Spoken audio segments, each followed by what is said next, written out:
Hi, my name is Celeste Kerina, and I'm a realtor with Empire Network Realty in Orlando. I'm also an advocate for the Veterans Association of Real Estate Professionals in Central Florida.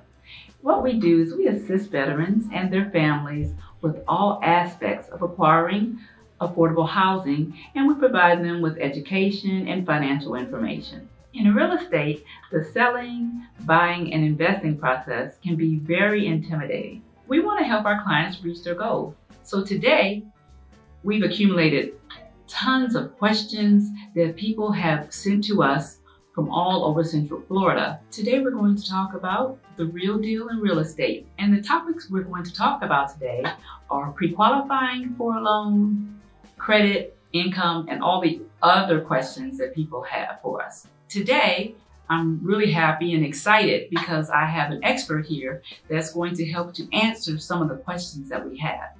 So I'd like to introduce Gustavo Loli. He is a mortgage loan originator with New American Funding right here in Orlando. He has many years of experience as a mortgage banker, and he likes to focus on purchases and refinancing for home loans. Gustavo also has an awesome team, very diverse. Because of this diversity in his team, we will be able to help people in English, Spanish, and in Portuguese. I look forward to working with Gustavo and his team and helping many happy buyers and sellers in the Orlando area. Thank you so much for being here today, Gustavo. Thank you so much for having me here, and thank you so much for taking the time going over this stuff. Yes. Absolutely, absolutely. So let's just get right into some of the questions that were sent to me, okay? Okay. Well, first we have Amber in Hunters Creek, and she's a first-time home buyer, and she wants to know where she should start. And for me, I always tell first-time home buyers that they should look at their income and maybe their debt and their credit, because they have to realize that people are going to start asking a lot of invasive questions, and they may not want to be ready for that. So could you elaborate a little bit on that? Sure. That's a great question, by the way. We get that a lot. So I think the first step would be the pre-approval process. One of the ways that they can do it is they can go into our online portal and they can just plug in. It's very self-explanatory. We try to make it as easy as possible with the process. And if they can't do that, we'll try to reach out and have them come in, or we can actually do it over the phone. It's a 5-minute pre-approval application that we need from them, just to make sure we have all their information and start it up to get them qualified. So you're telling me it only takes 5 minutes for them to do the process online? Sure, yes. It's very, very easy and self-explanatory. They can actually have an upload button right there on the website where they can actually take a picture of their document. As long as it's eligible, we can read it, and yeah. Wow, you're kidding. So no more lost documents in the mail or faxing. They can actually just take a picture and send it to you. Perfect, yes, correct. Well, she also wanted to know about calculating her income. She was concerned about if she made enough money, how do you figure that out, so she would know, just how much house to qualify for. Sure. It just depends on what programs we're getting them through. Some programs allow us to go a little bit higher, some a little bit not so much. Typically, FHA, they don't want more than half of their income to be towards housing. So that's typically the number that we're trying to go to. Now, people hear a lot about FHA. What is FHA?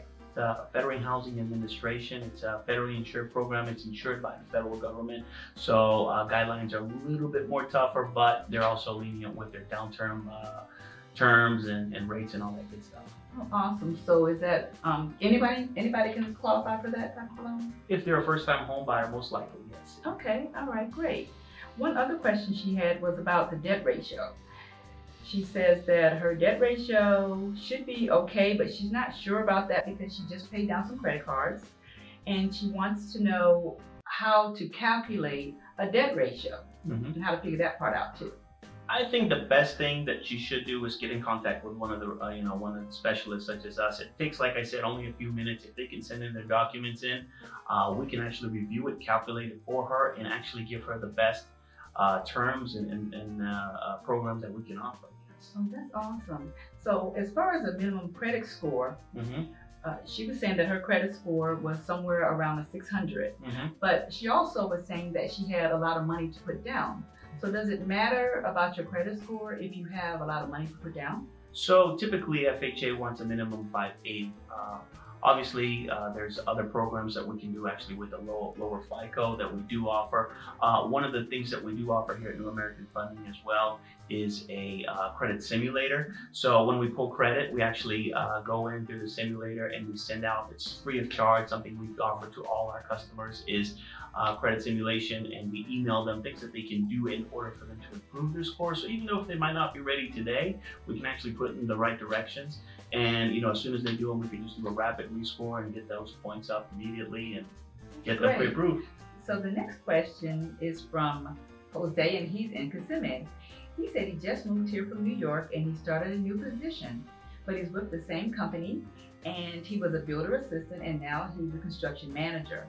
So his question is, how long does he have to wait, or how many years does it take for him to be in the new position in order to purchase a home?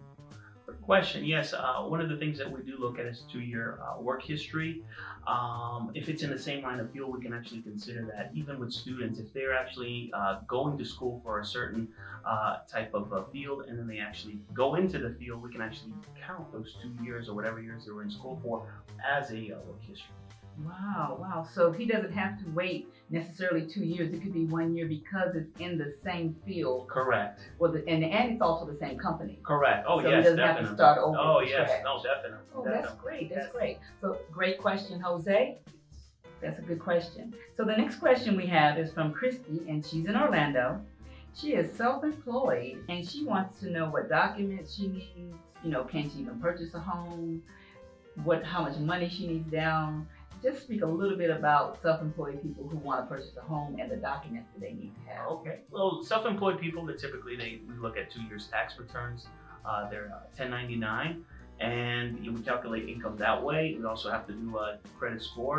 But everything else is the same. The only difference is they're not W-2, so we'll look at tax returns instead of W-2s. Okay, but is the credit score again a factor? It will. Yeah. The thing that we try to remember, an acronym here is ACE: assets, credit, and employment. These are the 3 things that we look at. So when we're trying to qualify them, we're always trying to look for the ACE. Those are the 3 things that we do look for. So yes, definitely we would have to take a look at their applications and see if they qualified in just 2 years of tax return. Okay, everyone. So ACE, write that down. So the next question is coming from Tony, and he's in Dr. Phillips, and he says, I'm about to get my income tax refund. Now that's the question that everybody's asking right now because it's income tax time. He says, I want to buy a car and I want to put the rest down on a home. Is that okay? Now, I normally suggest to people that they don't do any big ticket items if they're going to purchase a house, but he needs a car. So can they do both?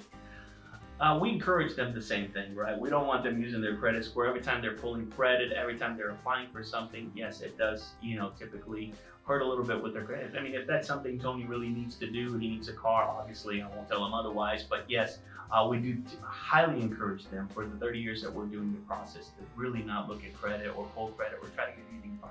Tony, you're going to have to decide between the house or the car. Yes. One or the other, right? Yes. Okay. All right, well, that was a great question, and it is tax time, so people remember you can't go out and buy a car if you want to buy a house in the same year. Yes. Is that a good? Yes. Correct. No, same year you're fine, as long as within after the 30 days. After we close, they can do whatever they want. Okay. They have their lives back. All right, great, great. Well, the next question is coming from Manny in Ocoee, and Manny says, I'm getting married in August, and his fiance's engagement ring is about $40,000, but he's financing the ring, and he says that he also is going to be paying for the wedding himself. He wants to know if that's going to affect his ability to purchase the home in July because of getting married in August. Mm-hmm. He also goes on to say that his future wife will be a stay-at-home mom, and so he'll be qualifying by himself on the loan, but he has a great income and his credit score is around a 760. And he mentioned that he has one other car financed. So Gustavo, what do you think about his debt to income? The first thing we'd have to do is look at the whole scenario, whole pictures. It looks like we can definitely have a program that qualifies Manny in this case. We have bank statement only deals that really help our customers that, they really don't declare a lot on their tax return or whatever the case may be. They still want to purchase a home. Yeah, so we do correspond with other lenders, and I'm sure it looks like it's a promising deal. Yeah, we can definitely help them out. So the last question that I have today is coming from Mr. Johnson. And Mr. Johnson is retired military and he lives in Winter Garden. He's on disability and he's never purchased a home. And he says that his scores are in the low 500s. And it's because his wife passed away and he became ill and he got behind on bills. So he wants to know if he could qualify for a VA loan and if there's a minimum score. Oh, first of all, I'm sorry to hear that he has to go through this rough patch. Fortunately, with being a direct lender, we don't have any extra overlays when it comes to VA lending. As long as we can get a letter of explanation explaining what he's gone through, we have no minimum score for the VA loans. But the most important thing is, as a lender, we don't want to put him in a critical financial situation, so that's something we'd have to look at. But yes, definitely we can. I think we can definitely help him out, and something we can offer to all our customers. Well, that is awesome. I've never heard of a lender that had no minimum score on VA loans, so that is a great program, and I look forward to bringing a lot of veterans to you to get this program. This is great. Yes, definitely. Being a direct lender, we're actually one of the largest privately funded mortgage lenders in the nation. So we don't have any extra overlays. We don't have any third party. And also everything's done in-house. So all our underwriting team and processing team, everything is done in-house. So we can actually offer great products and services without any extra overlays. That's awesome. That's one of the reasons why I selected you as a mortgage partner, because you had so many different products and services and just so much to offer people. So I really appreciate you taking the time today to come out and give people the real deal on real estate, because now a lot of questions have been answered and they can come to us and make really good informed decisions on their home purchases. Gustavo, I want to thank you so much for taking the time to come out today, answer questions for everyone. It was so informative, and now we can help people make a conscious decision and just really help them get into the house of their dream. Sure. Thank you so much for taking the opportunity. Yeah, we definitely encourage all the borrowers to definitely reach out to Celeste and myself if they have any questions. Like she mentioned in the beginning, like Celeste mentioned in the beginning, I'm fluent in Portuguese, Spanish, and obviously English. So definitely love to help you out with all your questions and mortgage needs. Yes, we're here definitely to help. Thanks again for watching. I'm Celeste Kerina with Empire Network Realty. And Gustavo Loli with New American Funding. Thank you very much for watching. And don't forget to follow us on Facebook and social media. Or if you have any questions, feel free to give us a call.